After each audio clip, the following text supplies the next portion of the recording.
At our anniversary dinner, my husband raised a toast and laughed, 5 years wasted on a worthless nobody. The guests chuckled until I slid a folder across the table. Funny, I said, because this forged prenup means you get nothing. And those texts with your partner's sister?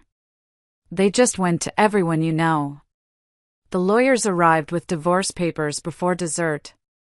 But the real surprise. Hello everyone. Thank you for being here with me today. Before I begin my story, I'd love to know which city you're joining us from. Please feel free to share in the comments. Now, let me take you into this story. My name is Eleanor, and I need to share something that happened. It's a story about a 5-year marriage, a carefully crafted illusion, and the night that illusion came crashing down in the most spectacular way possible. It's a story about being underestimated. And let me tell you, people will underestimate you right up until the moment you show them exactly who you are. For 5 years, I was Mrs. Preston Coleman. To the outside world, we were the perfect couple. He was the brilliant, charismatic businessman, the man who could command a boardroom with a single glance. And I was Ellie. Quiet, bookish Ellie, with a literature degree and a penchant for classic novels. Preston loved to tell people I lived in fictional worlds. It was part of his narrative about me, the charming little story he told at dinner parties and corporate events. You wouldn't get it, Ellie, he'd say, ruffling my hair as he discussed a complex merger over the breakfast table, the condescension in his voice a familiar, dull ache. Your literature degree is great for reading bedtime stories, but this is real business. And I would just smile. I played my part perfectly. For 5 years, I maintained this meticulously crafted persona, the supportive, simple wife who had traded her academic ambitions for domestic bliss. Our home was his castle, and I was just another beautiful, simple fixture within it. My bookshelves, filled with Faulkner and Austen and Warton, served as the perfect prop for his story about me. He saw them not as a collection of profound human insights, but as evidence of a woman who couldn't possibly grasp the complexities of his financial empire. A woman who would never question, never pry, never understand. And that, right there, was his first mistake. It was a fatal one. What Preston failed to recognize was that my love of literature had taught me everything I needed to know. It taught me to observe, to analyze patterns in behavior, and to recognize the subtle foreshadowing of a man's true character. It taught me that the most compelling villains are often the ones who believe themselves to be the heroes of their own story. And it taught me that eventually, every story has a turning point. At our anniversary dinner, our 5th anniversary, my husband raised a toast in a room full of our friends and business associates. He smiled that handsome, confident smile of his and laughed. 5 years, he said, his voice carrying across the silent, elegant dining room. 5 years wasted on a worthless nobody. The guests gave a few polite, uncomfortable chuckles. They thought it was a joke, a poorly timed but harmless jab. They kept chuckling until I slid a simple manila folder across the polished mahogany table toward him. Funny, I said, my voice clear and steady. Because this forged prenup means you get nothing. The chuckles died in their throats. And those texts with your partner's sister? I continued, holding up my phone. They just went to everyone you know. The lawyers, you see, were scheduled to arrive with the divorce papers before dessert was even served. But that wasn't the real surprise. The real surprise was what he never, ever saw coming. It didn't start with a plan for revenge. Honestly, it started with hurt. In the early days of our marriage, the dismissiveness was subtle. A patronizing smile when I'd ask about his workday. The way he'd simplify explanations about his company's finances as though he were speaking to a child. It's just some corporate restructuring, honey. Don't you worry your pretty little head about it. I noticed. Of course, I noticed. But I also noticed something more valuable. When he truly believed I wasn't intellectually equipped to understand, he stopped hiding things. It was a gradual erosion of caution, born from his own arrogance. He'd leave his briefcase open on the study floor, confidential papers peeking out. He'd take calls on speakerphone, pacing our living room while discussing creative accounting methods with his partners.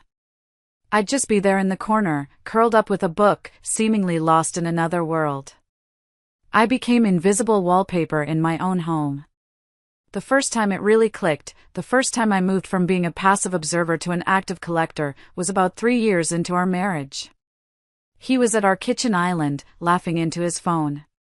"Of course, she doesn't understand the Thompson deal," he snorted. "She thinks it's just some corporate reshuffling. The woman reads Jane Austen for fun. She's not exactly equipped to spot a shell company." I was at the stove, stirring a risotto, my back to him. He never saw the way my hand tightened on the wooden spoon, the knuckles turning white. He never saw the slight, almost imperceptible nod I gave to myself. Shell company. I filed the term away, searing it into my memory. That night, after he was asleep, I went to my little reading nook, but instead of opening a novel, I opened my laptop. I created a new, anonymous email account. My first saved document was a simple text file, the Thompson deal. Possible shell company. Initially, it was just a way to prove to myself that I wasn't as simple as he believed. It was my own private rebellion. I had no grand plan for the information. I just couldn't bear the thought of being as ignorant as he assumed. I started taking pictures. A document left on his desk here, a page of a ledger there. My phone, which he saw as a device for social media and online shopping, became my greatest tool. With my back turned, pretending to text my sister, Lorraine, I'd be positioning my phone, recording his condescending explanations about falsifying business expenses. "You have to understand, Ellie, sometimes for the greater good of the company, you have to move assets around in creative ways. It's a bit like a tax write-off, but more complex," he'd say, convinced he was dazzling me with his business acumen. He never noticed the quiet click of my phone locking, the recording safely saved. I would transcribe the conversations later that night, my literature degree finally proving useful in ways Preston never anticipated. Years of analyzing text had trained my memory to capture dialogue with remarkable precision. I developed a system, record what I could, then expand the transcripts with detailed context and observations, noting his tone, his body language, the specific words he chose. This went on for months. My secret email account became a digital archive of Preston's hubris. It was a collection of whispers, boasts, and casual confessions made in front of a woman he had already dismissed. By our 4th anniversary, Preston's carelessness had become routine. It was no longer just a slip-up here and there, it was a fundamental part of his behavior around me. He had so thoroughly convinced himself of my intellectual simplicity that he operated with no filter. The financial documents weren't just left out anymore, they were stacked on the corner of the dining table, a place he knew I cleaned every day. "Just push those aside if you need to, honey," he'd say, "it's just some boring quarterly reports." Boring wasn't the word I'd use. I learned the names of his partners, his accountants, and his offshore holding companies. I learned that aggressive tax strategy was his favorite euphemism for tax evasion. While he was in the shower, I would lay the documents out on the floor, my phone camera working silently, capturing page after page of incriminating evidence. I learned to be quick, efficient, and to leave no trace. I'd put everything back exactly as I found it, down to the angle of the paperclip on a stack of invoices. His business calls became more and more brazen. He'd have his closest partner, Donovan, over for drinks in our living room. They'd sit there, swirling expensive scotch in their glasses, discussing how to hide profits from a recent real estate deal while I was just a few feet away, folding laundry. "Are you sure we should be talking about this here?" I once heard Donovan ask, his voice a low murmur as he gestured vaguely in my direction.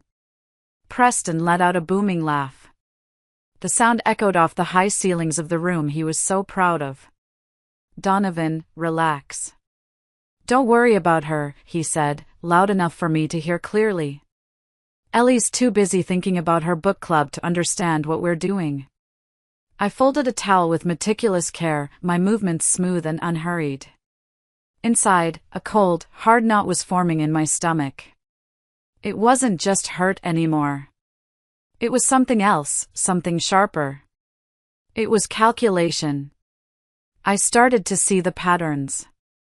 The way money would flow into one subsidiary, only to be transferred to another, then another, before ending up in an account in the Cayman Islands. I didn't need a business degree to see that it was a shell game, designed to confuse and obscure. My literary analysis skills, the very thing he mocked, made me exceptionally good at spotting patterns and inconsistencies. When numbers repeatedly appeared in his documents that seemed at odds with what he claimed publicly, I didn't need an accounting degree to flag the discrepancy. I just needed patience and attention to detail, qualities Preston had always dismissed as the fussy habits of a bookish woman. One evening, I was dusting his home office, a task he found fitting for me. He was on the phone with his accountant.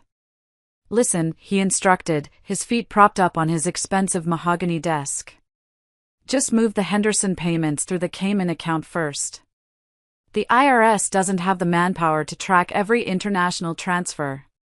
Besides, technically, it's not illegal if we route it through the consulting subsidiary first." That night, my transcription was verbatim. My secret archive was growing, becoming less of a personal diary and more of a legal dossier. And still, I had no endgame. I was just a woman adrift, collecting the wreckage of her marriage piece by painful piece. I thought his financial crimes were the worst of it. I was wrong. The real betrayal, the one that would give my mission a purpose, was still to come.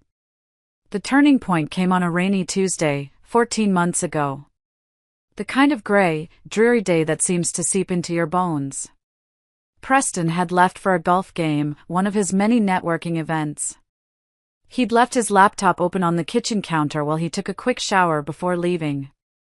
I was wiping down the granite, the scent of lemon cleaner in the air, when the screen lit up. A notification appeared. A message from someone named Sabrina. The preview showed just enough. 3 little words that shattered my world. "Last night was amazing." My hands started to tremble. The dishcloth fell from my grasp onto the floor. I told myself not to look. I told myself to walk away, to pretend I hadn't seen it. But I couldn't. It was like a magnet, pulling me in. With a shaking finger, I clicked the message. And there she was.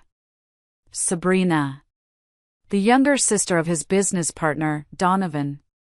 The woman who hugged me at every family gathering, who told me how lucky I was to have Preston.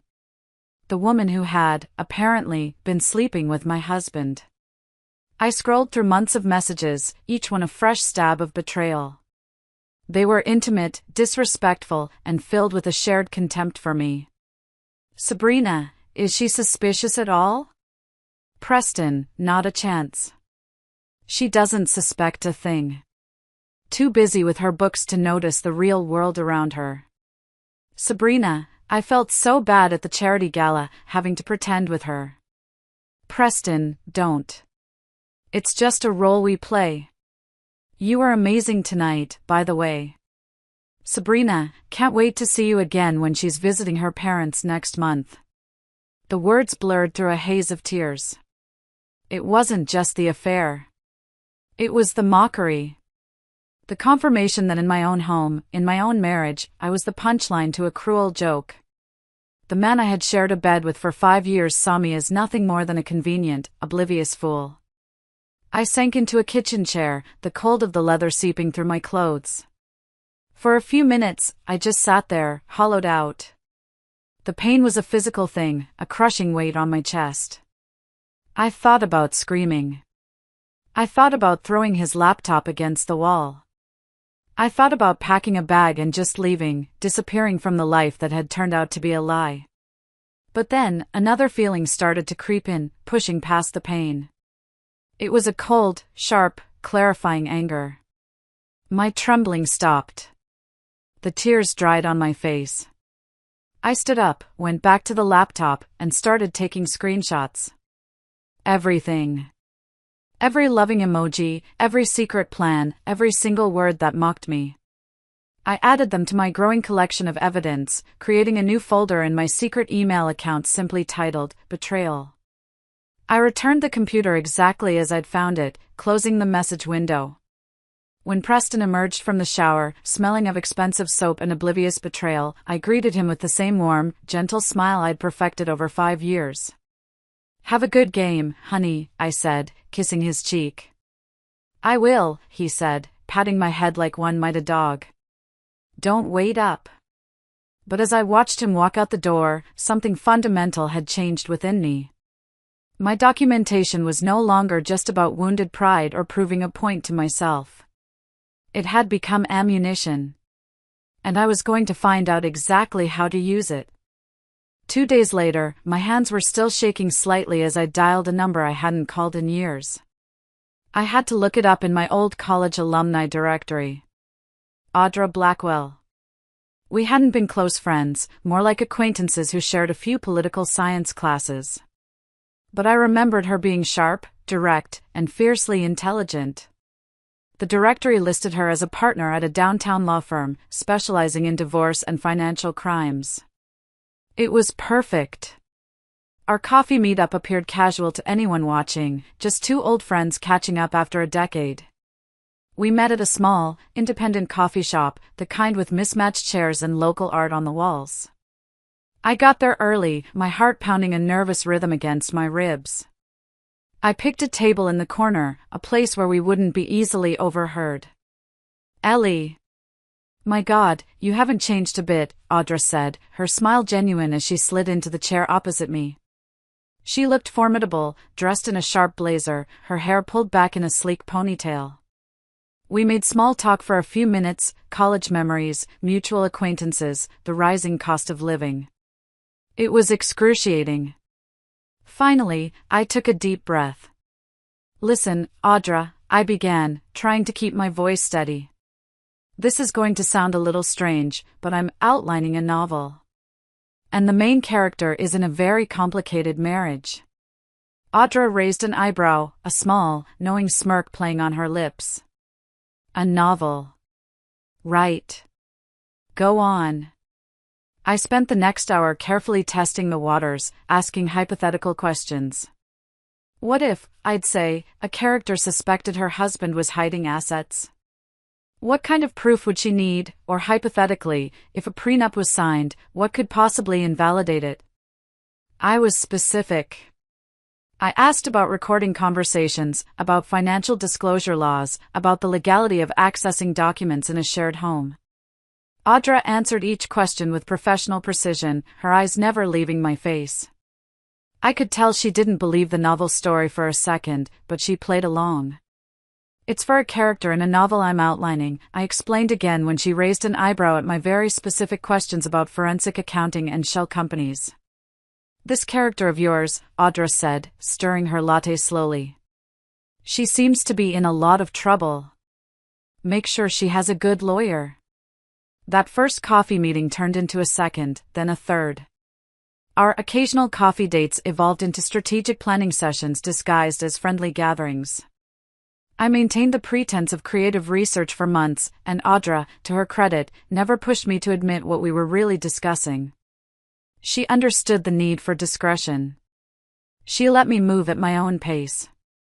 It wasn't until I showed her a particularly damning transcript of Preston discussing how to hide a recent inheritance from his uncle to avoid it being considered marital property that she finally closed her notebook and looked at me directly.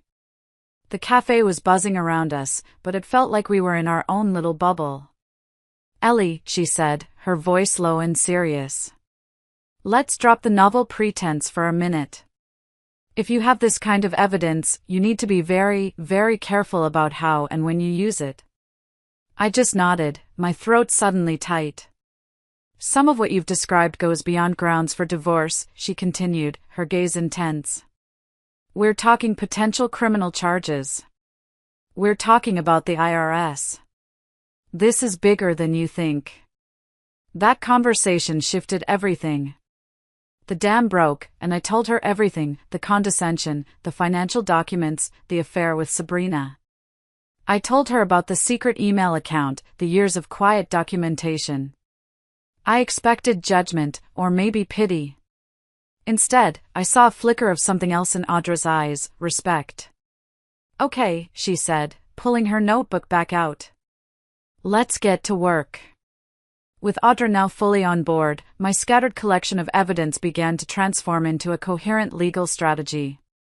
She helped me organize everything, explaining what would matter in divorce proceedings and what might interest federal authorities. She was meticulous, patient, and ruthless in her analysis. "The recordings are good," she'd say, tapping a transcript. "One-party consent is legal in the state, so they're admissible. The photos of the documents are even better. But we need to connect the dots.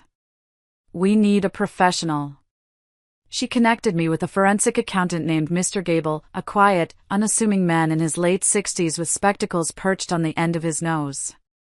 Under the guise of helping with research for my book, he analyzed the patterns in Preston's financial documents that I had been collecting. I'd meet him in quiet corners of the public library, passing him a thumb drive loaded with scanned documents and spreadsheets I'd created. A few weeks later, he called me for a meeting with Audra. The three of us sat in her sterile, quiet conference room, the city skyline visible through the floor-to-ceiling windows. Mr. Gable laid out a series of charts and documents on the large mahogany table. "It's worse than we thought," he said, his voice grave. "It's not just aggressive tax avoidance. This is systematic fraud. He's created at least 3 shell companies to launder money, he's falsifying invoices for services never rendered, and his charitable donations are inflated by at least 200%. Audra nodded slowly, her expression grim. "We have him on tax evasion, wire fraud." "There's more," Mr. Gable interrupted, pushing a document across the table. "I had a look at the prenuptial agreement you sent over, Mrs. Coleman. It was a copy of the prenup I had signed 5 years ago, a document I had barely understood at the time. Preston had assured me it was just a formality, a way to protect his family's business. I had signed it without a second thought, eager to prove I wasn't after his money." "The document you signed was fair," Mr. Gable explained, pointing to a specific clause. "It guaranteed you a significant lump sum in alimony in the event of a divorce. However, the version filed with the court is different." He laid a second document next to the first. At first glance, they looked identical. But Mr. Gable pointed out the subtle differences. The font on one page was a fraction of a point smaller. The spacing between 2 paragraphs was slightly different. And nestled within that altered spacing was a new clause, one that effectively left me with nothing. It stated that in the event of a divorce due to infidelity, on either party's part, all assets would revert to their original owner. Given Sabrina, it was a perfectly crafted trap. "The manipulation was clever," Audra said, her voice filled with cold fury. "Not obvious enough to be immediately detectable, but clear once someone knew to look for it. The metadata on the file shows it was altered 2 days after you signed it." I stared at the 2 documents, my blood running cold. He hadn't just planned to control me during the marriage, he had planned my destitution after it ended. He had forged a legal document to ensure I would walk away with nothing but the clothes on my back. Audra reached across the table and placed her hand on mine. "This isn't just unethical, Ellie," she said, her voice firm. "It's a felony. It's fraud. And it invalidates the entire agreement." In that moment, any lingering doubt, any shred of sentimentality I might have had for the man I married, evaporated. This wasn't just about an affair or financial greed. This was about a fundamental, calculated cruelty that I could no longer ignore.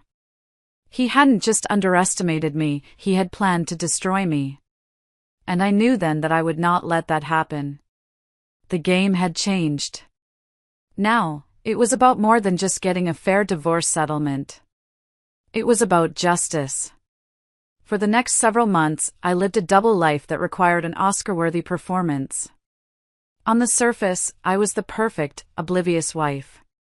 I hosted dinner parties, smiled at Preston's terrible jokes, and listened patiently to his self-aggrandizing stories.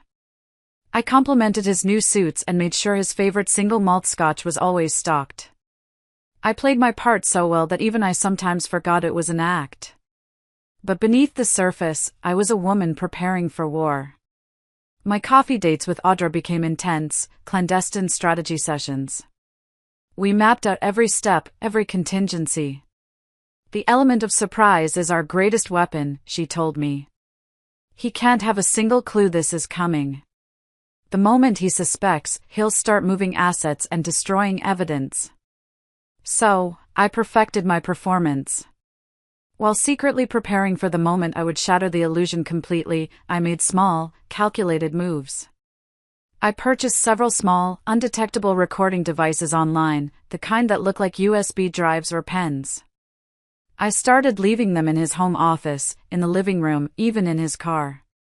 The evidence I gathered became richer, more damning. I caught him on tape coaching his CFO on how to cook the books for a quarterly filing. I recorded a call where he laughed about creating a fake consulting fee to write off a lavish vacation with Sabrina. I backed up every piece of evidence in multiple locations, a secure cloud server, encrypted thumb drives stored in a safe deposit box under my maiden name, and even one I mailed to my sister Lorraine with strict instructions not to open it unless she heard from me. I learned the specific legal terms for each of Preston's financial transgressions. I could now casually discuss the difference between a tax write-off and tax evasion, between a subsidiary and a shell company. I was no longer just collecting data, I was building a case. And then, the perfect opportunity presented itself. Our 5th anniversary. Preston, in his infinite arrogance, insisted on hosting an elaborate celebration at Harlow's, the most upscale and exclusive restaurant in the city. We have to maintain appearances, Ellie, he'd said.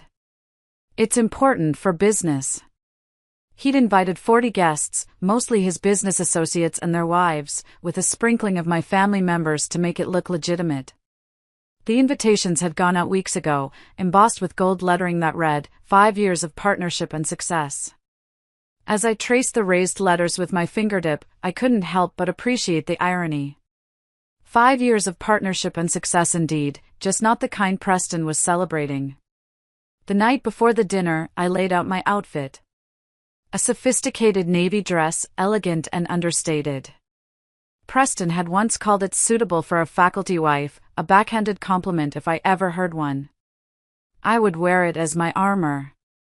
I placed Audra's business card in my small evening clutch, alongside a small, silver thumb drive. That tiny piece of metal contained 5 years of his lies, his crimes, and his betrayals. It was the key to his downfall. In the morning, before getting ready, I would make one final move. I would contact the IRS's whistleblower office with a carefully prepared report, complete with an organized summary and links to the digital evidence. The clock was ticking. The ticking clock on our bedroom wall seemed to count down the hours until our anniversary dinner, each tick a step closer to the end of my old life and the beginning of my new one. Tomorrow, Preston would stand before our friends and family, glass raised in a toast to our marriage, and I would finally stop playing the role of the simple, tolerant wife he had forced me to become. The morning of our anniversary dawned with an unusual serenity. My hands should have trembled as I applied my makeup, but they remained steady. 5 years of practice had perfected my composure. I had already sent the encrypted email to the IRS whistleblower program at dawn. The first shot had been fired, though he'd never hear the sound. Preston had already left for the office, promising to meet me directly at Harlow's. I've arranged everything, he'd said, kissing my forehead with the detached affection one might show a child. Just show up looking pretty. That was all I was to him. An accessory. A pretty object to have on his arm. I arrived at Harlow's precisely 30 minutes early. The restaurant gleamed under soft, ambient lighting. The maitre d' recognized me immediately, his smile professionally warm. Mrs. Coleman, a pleasure. Your husband has arranged a beautiful evening. The Magnolia Room is ready for you. I followed him through the bustling main dining area to the private room Preston had reserved. It was breathtaking. Crystal chandeliers cast a warm glow over a large, horseshoe-shaped table adorned with white roses and gleaming silver accents. Place cards with elegant calligraphy marked each setting. Preston and I were positioned at the center of the curve, like a king and queen holding court. I made a slow circuit of the table, memorizing the seating arrangement. It was a map of his world. His most important business partners, including Donovan, were clustered to his right. His sycophantic friends to his left. My family, my sister Lorraine and her husband, were relegated to the far ends of the table, almost an afterthought. It was a perfect physical representation of my place in his life. There was a small, antique side table near my seat, intended for a lady's purse. I opened its single drawer. Empty. My manila folder, the one containing the side-by-side comparison of the prenuptial agreements, slid perfectly inside. Out of sight, but within easy reach.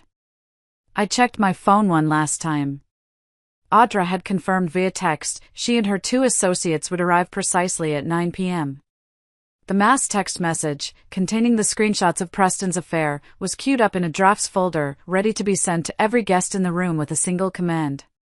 5 years of calculated tolerance would end tonight. Guests began arriving at 7. Preston's parents entered first. His mother, a woman perpetually draped in pearls and disapproval, embraced me with the practiced affection of someone who had always viewed me as a sensible, if uninspired, choice for her son. "You look lovely, dear," she said, her eyes already scanning the room for more important people to greet. Preston's father merely nodded, his attention fixed on the well-stocked bar. My sister Lorraine arrived with her husband, and she immediately sensed my tension. She was the only person in the world who could see past my carefully constructed facade.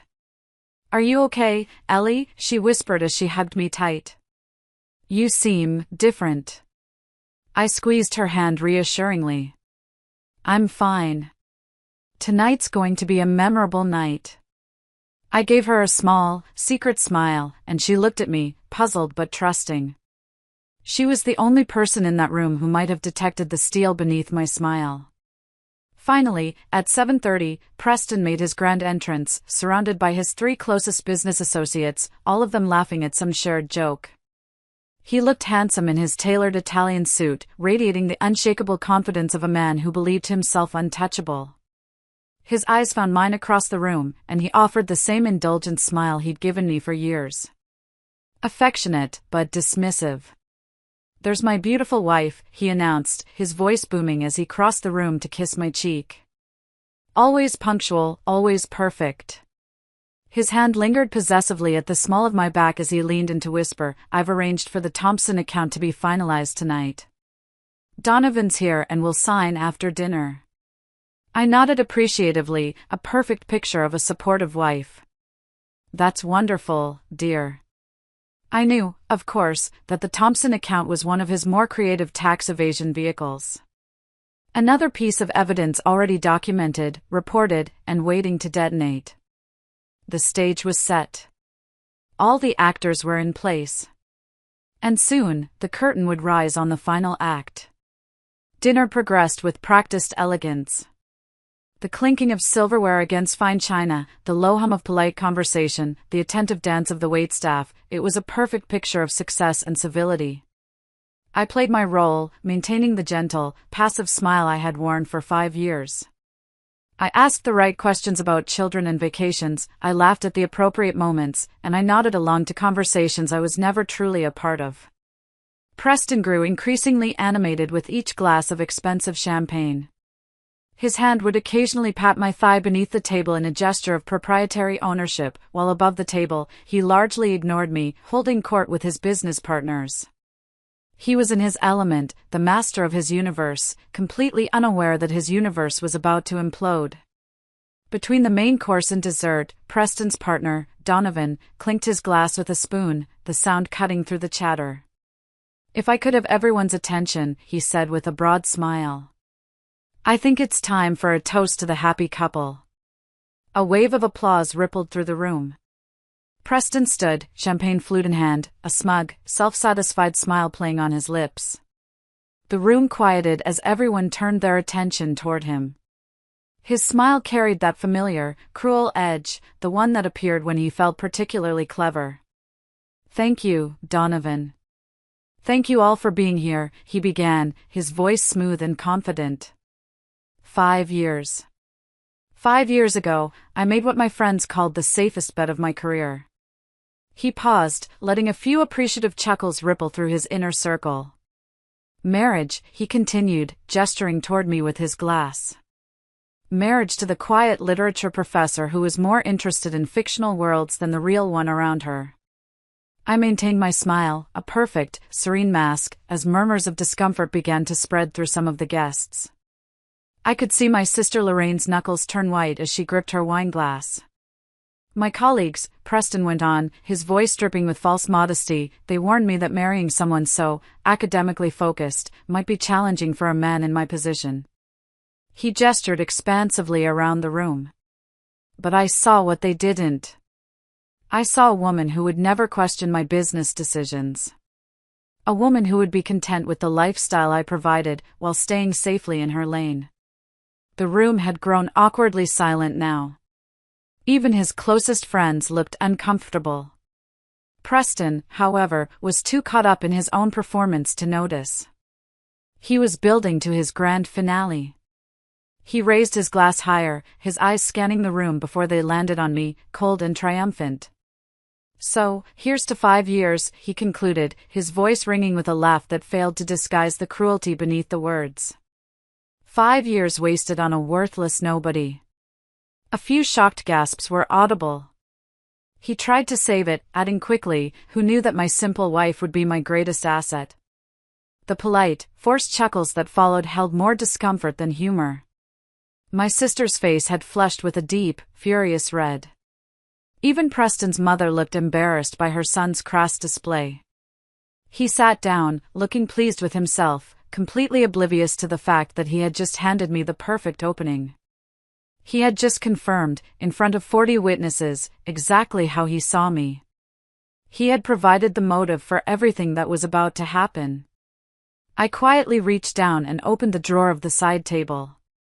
My fingers closed around the cool, smooth surface of the manila folder. The moment had arrived. The performance was over. As Preston sat down, basking in the awkward silence he had created, I stood up. The movement was deliberate, unhurried. The scrape of my chair against the polished hardwood floor seemed impossibly loud in the stunned room. I'd like to respond to that lovely toast, I said. My voice didn't waver. It carried clearly, calmly, to every corner of the room. Preston's smirk remained fixed in place. He looked amused, as if a pet had just learned a new, surprising trick.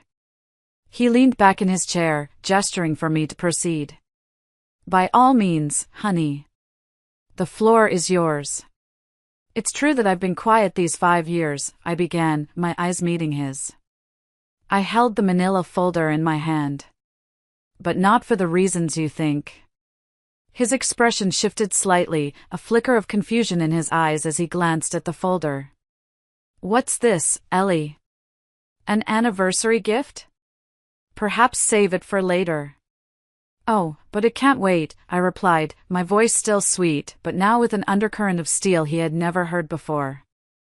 I took a step forward and slid the folder across the table. It came to a neat stop directly in front of his plate. It's funny you should mention assets, I said, my voice dropping just a little, because this forged prenup, the one you altered after I signed it, means you actually get nothing from our divorce. The word divorce hung in the air, electric and sharp. The color drained from Preston's face. His smirk vanished, replaced by a look of sheer disbelief. With a trembling hand, he flipped open the folder. Inside, laid out in undeniable clarity, was the evidence. The first page was a side-by-side comparison of the original prenuptial agreement he had given me and the fraudulent version he had filed with the court. The added clauses were highlighted in bright yellow. The second page was a detailed report from Mr. Gable, the forensic accountant, complete with documentation of the altered metadata, proving the file had been changed 2 days after I had signed the original. It was irrefutable. "What is this?" he hissed, his voice a low, strangled whisper. "This is insane." "Is it?" I countered, my composure absolute. It looks like fraud to me. A felony, I believe. Around the table, people were leaning in, whispering urgently. Donovan, his partner, looked from the folder to Preston's ashen face with growing alarm. He had co-signed the original document as a witness. He was implicated. Preston looked up at me, his eyes wide with a mixture of fury and panic. For the first time in 5 years, he was seeing me. Not the simple, bookish wife, but the woman who had just dismantled his first line of defense with a single manila folder. He had no idea that this was just the beginning. As Preston stared, dumbfounded, at the evidence of his own forgery, I took out my phone. The room was so quiet you could hear the soft hum of the air conditioning. And speaking of assets, I continued, my voice as calm as a frozen lake, and liabilities. I held up my phone, my thumb hovering over the send button of the pre-written text message. My eyes locked with Preston's. In them, I saw dawning horror as he began to realize what was happening. Those texts with your partner's sister, Sabrina, I said, making sure to glance briefly at Donovan, whose face went pale. They just went to everyone in this room. I pressed send. As if choreographed, a symphony of chimes, dings, and buzzes erupted throughout the private dining room. 40 phones, almost in unison, lit up with the same notification. Guests reached for them reflexively, confusion turning to shock as they viewed the evidence of Preston's long-running affair. The explicit messages, the photos, the plans for their secret getaways, it was all there, dated and time-stamped. A woman near the end of the table gasped audibly. Donovan snatched his phone, his eyes widening as he scrolled. He looked at his wife, then at Preston, his face a mask of fury and betrayal. "What have you done?" Preston hissed, half rising from his seat, his chair scraping violently against the floor. "Exactly what you never expected me to do," I answered calmly, my voice cutting through the rising chaos. I paid attention. The atmosphere in the room transformed instantly from awkward silence to open pandemonium. Preston's mother was staring at her phone in horror, her hand covering her mouth. His father looked away in disgust, shaking his head slowly. Donovan's wife had burst into tears. My sister, Lorraine, had moved to stand behind me, her hand resting supportively on my shoulder. "You've misunderstood," Preston began, looking desperately around the table, searching for an ally in a room that had suddenly turned hostile. "Those messages are old, they're fake." "They're dated and time-stamped," I interrupted, my voice sharp. "With your location data attached. Interesting how often you were working late at Sabrina's apartment building, isn't it?" Donovan had already moved several seats away from Preston, as if proximity alone was toxic. He was now studying the prenup documentation I had passed him with growing concern. "Preston, is this true?" he demanded, his voice shaking with rage. "Did you falsify legal documents? Did you do this with my sister?" Preston just stammered, speechless. He had lost control of the narrative, of the room, of his entire life, in the span of less than 5 minutes. His carefully constructed world of lies and deceit was being torn apart, text by text, in front of everyone he had ever tried to impress. And standing at the center of the storm, calm and unshakable, was the worthless nobody he had just toasted. Before Preston could even begin to formulate a response, the grand wooden doors to the private dining room swung open. 3 figures stood silhouetted in the doorway. A woman in a sharp, impeccably tailored suit stood in the center, a leather briefcase in her hand. Flanking her were 2 younger associates, their expressions neutral and professional. It was Audra. Right on time. "Ah, perfect timing," I said, my voice ringing out in the chaotic room, drawing everyone's attention. Audra's heels clicked confidently across the hardwood floor as she approached our table. The restaurant, beyond our private room, had fallen eerily silent. Even the soft classical music seemed to have faded away, as if holding its breath. Preston's face contorted, twisting from fury to disbelief as he recognized her. "You," he stammered, the pieces slowly, painfully clicking into place. "You're the tax attorney from the Children's Hospital Benefit Gala. We had attended it 6 months ago." I had made sure to introduce them. Audra offered him a polite, professional smile that didn't reach her eyes. Among other specialties, yes. She placed her leather portfolio on the table, its lock clicking open with a sound of finality. The lawyers are here with the divorce papers, I announced to the room at large. I believe we're just in time for dessert. Audra slid a thick stack of documents across the table, not to Preston, but to me. I've prepared everything according to your instructions, Eleanor, she said, her voice clear and authoritative. All the evidence we discussed has been properly filed with the appropriate authorities. What authorities? Preston demanded, his voice cracking. Audra simply smiled. Preston lunged for the papers, a desperate attempt to regain some semblance of control, but Donovan, his former friend and partner, intercepted his arm. Don't make this worse, Preston, Donovan muttered, his own face ashen as he glanced between his crying wife and the prenup evidence. The trap had been sprung. He was surrounded, exposed, and utterly alone. His affair was public knowledge, his financial fraud was laid bare on the table, and my lawyer had just arrived to serve him divorce papers in the most humiliating way possible. He thought the worst was over. He had no idea. The legal justice I had set in motion was just the appetizer. The main course was yet to come. As Preston stood there, trapped and exposed, Audra continued, her voice cutting through the tense silence like a surgeon's scalpel. Is that so? She replied to his sputtering denials. She reached into her briefcase and removed another document. Perhaps you could explain the context of this recorded conversation from February 12th, when you instructed your CFO to cook the books for the quarterly filing?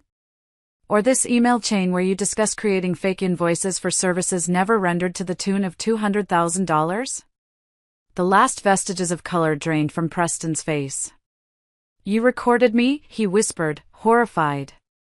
That's illegal. One-party consent is perfectly legal in this state, I said softly from my seat. It was the first thing Audra had taught me. Something you might have known if you'd ever bothered to listen when I mentioned the research for my novel about white-collar crime. The realization dawned on his face, a slow, sickening wave of understanding. My novel, I continued, was the perfect cover. For 2 years, I openly discussed fictional scenarios with you that mirrored your actual activities. I used your own arrogance to gauge your reactions and gather information on your understanding of legal boundaries.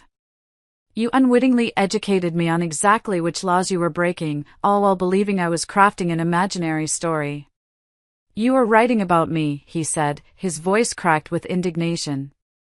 Not initially, I admitted honestly. But you became such a compelling case study in financial fraud and classic narcissism that I couldn't resist. Just then, as if on cue, the dessert cart appeared in the doorway. A young server, oblivious to the drama, faltered as he sensed the tension in the room. Audra simply waved him in. Please, continue, she said smoothly. We're just concluding some business. Before the server could even offer us a selection, the restaurant's front doors burst open again. This time, it was Mitchell Davis, Preston's high-powered attorney, breathing heavily as if he'd run from his car. Preston! Don't sign anything, he commanded, rushing toward our table. Too late for that advice, Audra responded coolly. But your client might benefit from your counsel regarding the ongoing IRS investigation. What IRS investigation? Mitchell demanded, looking utterly bewildered.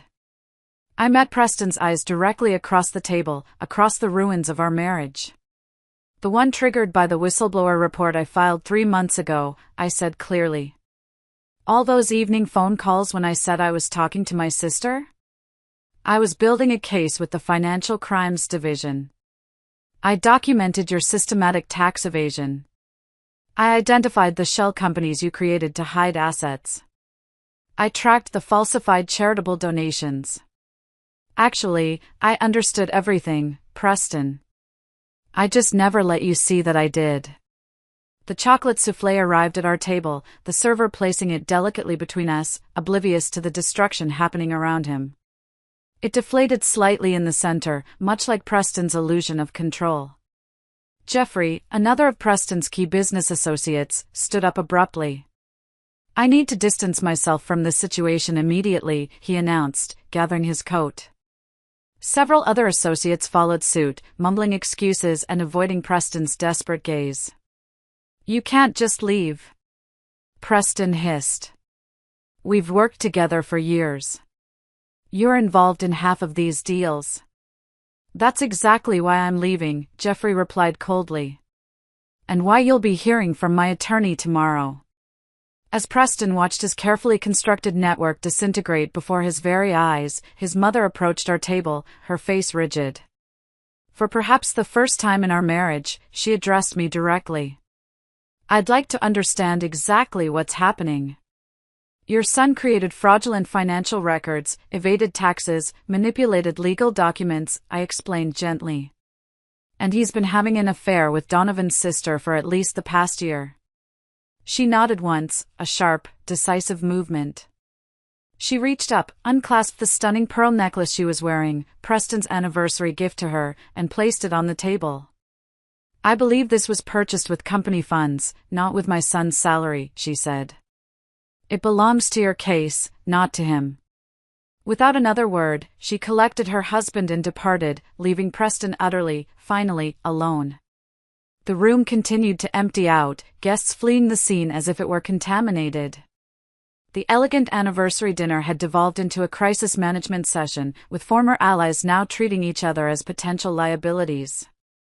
As his world crumbled, Preston turned to me, his voice low and dangerous. "You spent 5 years planning this.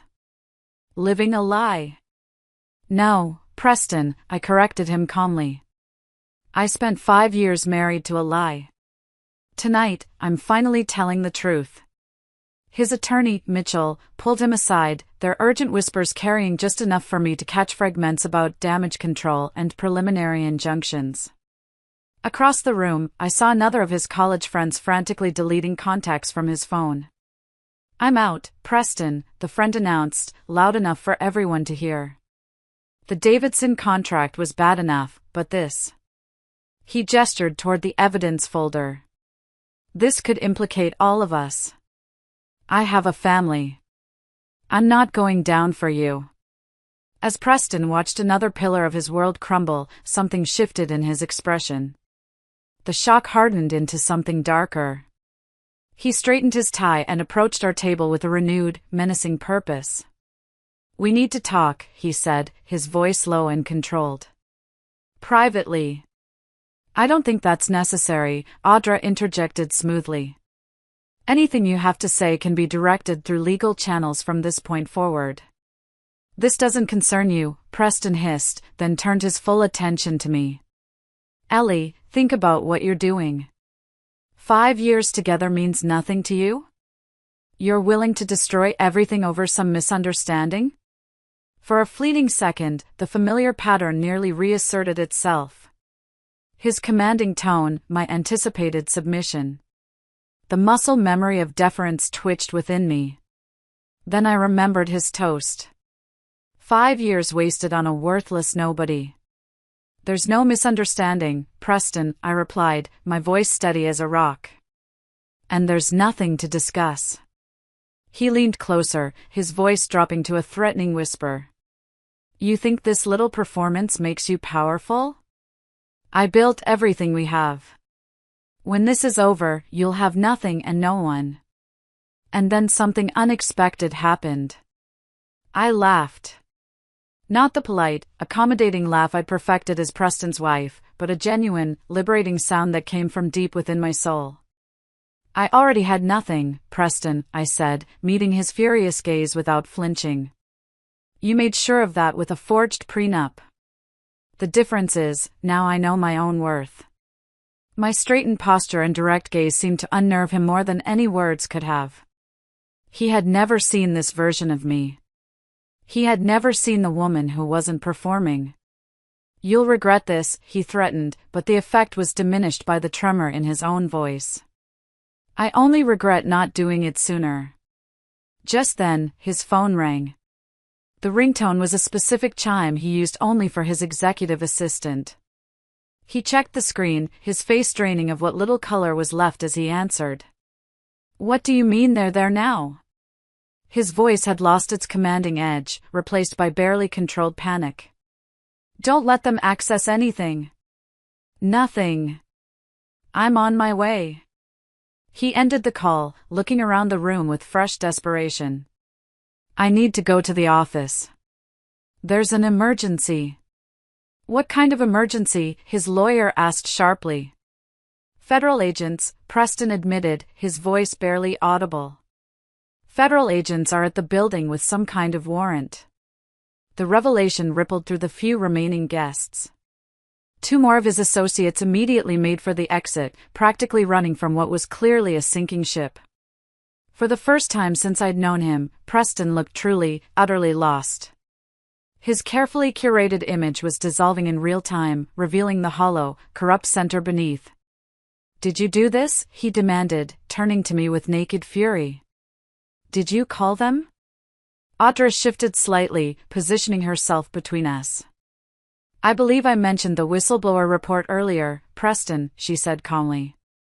Federal investigations don't happen overnight. This has been in motion for quite some time. As the full implications finally sank in, Preston grabbed his coat and rushed toward the exit. He nearly collided with the restaurant manager, who had appeared to check on the commotion. Sir, there are some men outside asking for you, the manager announced nervously. They said it's urgent. Preston froze mid-stride, trapped. For a fleeting moment, our eyes met across the room. And I saw something I'd never witnessed in him before. Pure, undiluted fear. The doors to the private room opened one last time. 3 men in dark, conservative suits entered, their expressions professionally neutral. The lead agent, a silver-haired man with piercing eyes, held up his credentials. Brian Coleman, he inquired, though his gaze had already locked onto Preston's frozen figure by the exit. That's him, someone volunteered unnecessarily. Mr. Coleman, the agent continued, his voice calm and authoritative, ignoring the lawyer who had stepped forward. We have a warrant for your arrest on charges of tax evasion, wire fraud, and falsification of federal documents. You have the right to remain silent. The familiar Miranda warning echoed through the suddenly silent room. Preston's face contorted as he looked back at me, a dawning horror in his eyes. You, he whispered. What exactly did you tell them? Everything you told me, Preston, I said, my voice carrying across the room. Every conversation you had in front of your simple wife. Every document you left where I could find it. The second agent approached with handcuffs. Preston instinctively backed away. This is a mistake, he insisted, his voice rising. These are complex business matters. My wife couldn't possibly understand enough to. Actually, the lead agent interrupted, the evidence Mrs. Coleman provided was remarkably detailed and precise. In my 20 years with the Financial Crimes Division, I've rarely seen documentation this thorough from seasoned professionals, let alone a civilian. He then turned to me. Mrs. Coleman, if we could verify some final details? There are a few transactions we'd like to confirm. Preston watched in stunned silence as I discussed complex financial maneuvers with the agent, using terminology that he had always assumed was beyond my comprehension. The Davidson Shell Company was established in March, I explained clearly, but the fraudulent invoices didn't begin until after the Thompson restructuring in June. He keeps the original paperwork in his home office safe. The combination is 27-14-36. It's hidden behind the Monet reproduction. His attorney had gone pale. Stop talking, Preston. Not another word. But Preston wasn't listening. His eyes remained fixed on me. All this time, he said hoarsely. All those evenings when you were reading in the corner, all those dinner parties when you just smiled and nodded. I was paying attention, I said simply. Something you never bothered to do with me. The agents proceeded with the arrest, leading a shell-shocked Preston toward the door. As they passed our table, he paused, handcuffed wrists awkwardly positioned in front of him. Why? He asked, genuine confusion in his voice. Why go through with the anniversary dinner? Why the public humiliation? You could have just had them arrest me at the office. I considered his question carefully. Because you needed to understand what you'd done, I said, my voice soft but firm. Not just the financial crimes, but how you diminished me, how you disrespected me for years. Tonight wasn't just about legal justice, Preston. It was about finally being seen. Something flickered in his eyes, perhaps the first glimmer of genuine understanding he'd ever had about me. Then the agents guided him toward the exit, and he was gone. The sound of the restaurant doors closing behind them echoed in the silent room. The storm was over. I just sat there, the adrenaline slowly beginning to fade, leaving a strange, hollow calm in its wake. If you're still listening to me, if you've followed my story this far, would you do something for me? It would mean the world to me if you would just like this video and comment with the number 1 down below. It helps me know that you're out there, that you're listening, and that I'm not alone in this. Your support is a huge encouragement for me to keep sharing. So please, just comment with the number 1 so I can see you. And now, let me tell you what happened next.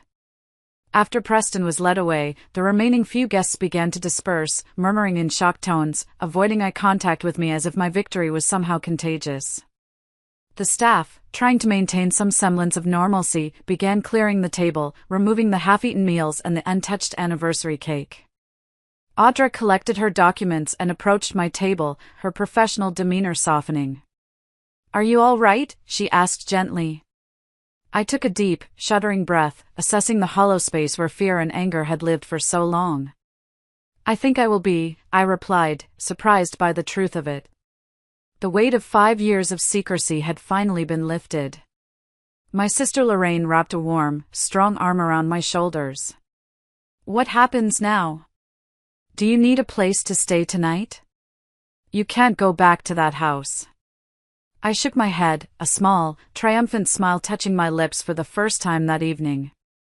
"The house is in my name as of this afternoon," I told her. It was another detail Preston never bothered to read in the pile of boring investment papers I occasionally asked him to sign a few months ago. He thought he was just moving assets around for tax purposes. Audra smiled appreciatively at this final strategic move. "Nicely done, Ellie. The federal case will take months, possibly years. Are you prepared for that?" "I've been preparing for 5 years," I reminded her. "I can handle a few more months." As we gathered our things to leave, I paused at the table where Preston and I had sat side by side for the last time. The anniversary cake remained uncut, the decorative silver 5-topper now seeming like a different kind of countdown, one that had finally reached its conclusion. I had survived. More than that, I had won. Not just the legal battle, but the battle for myself.